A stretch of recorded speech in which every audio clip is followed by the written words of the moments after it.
Box office figures for China's Labor Day holiday are in, and the results are mixed.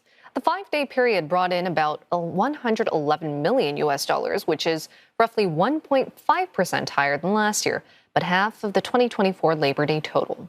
This uneven picture comes as artificial intelligence reshapes China's entertainment industry, with the microdrama sector bearing the brunt of the disruption. CNA senior correspondent Tan Yew Guan unpacks this trend.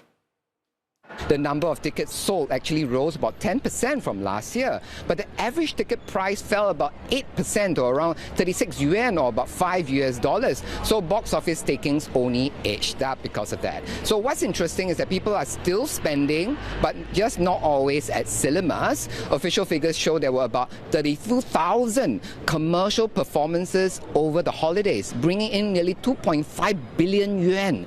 That's more than 3 times the cinema box office takings. Singer-songwriter Xu Liang, for example, held 5 straight shows in Chengdu. Local media citing the venue said nearly 9 in 10 concert goers travel from outside Chengdu. So consumers are spending on experiences that feel social, immersive, and shareable. For cinemas, that is a problem because a movie is now not just competing with other movies, it's competing with concerts, travel, games, live streams, microdramas, you name it. San Xing Dui, the future past.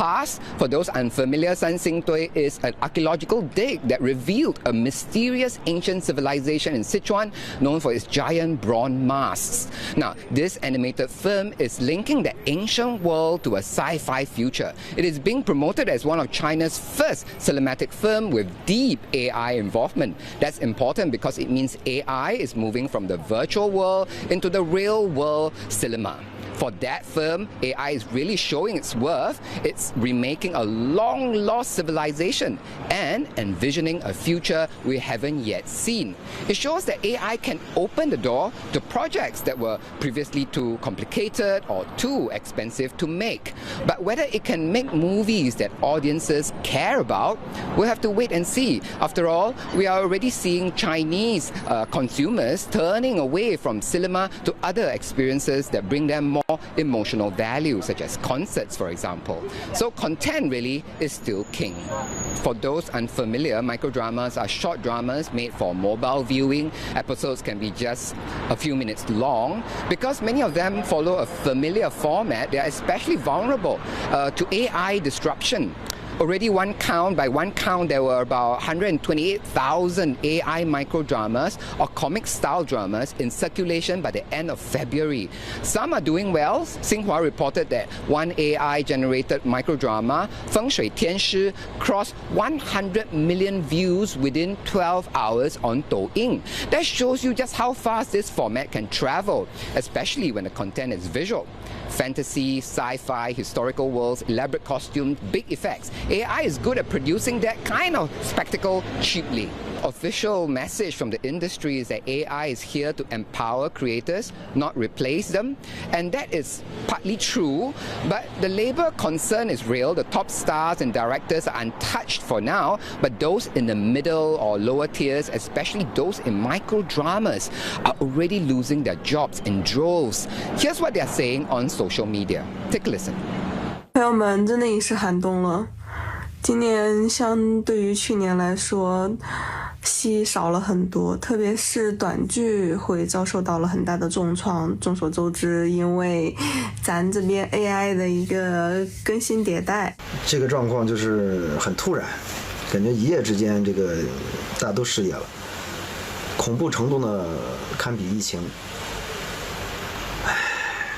我从过完年到现在，一部短剧都没有接到，中腰部演员几乎集体失业。我好不容易干了3个月，从群演到特约到角色，好不容易熬出头了，然后短剧行业崩了，我直接就是跑路了，我去干了前台，这是我的工作，我刚下班。